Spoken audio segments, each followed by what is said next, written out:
is a thunderstorm coming. But the eerie thing is that the forest is so quiet. The birds aren't singing. Animals aren't moving around, no squirrels. And they're ready, they're hunkering down because they know the thunderstorm's coming.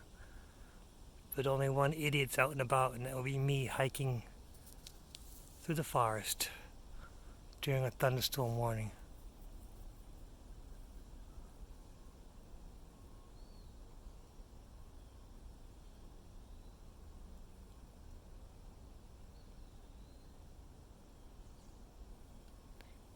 It's just very spooky and eerie to have the forest be so silent at about 7 o'clock at night.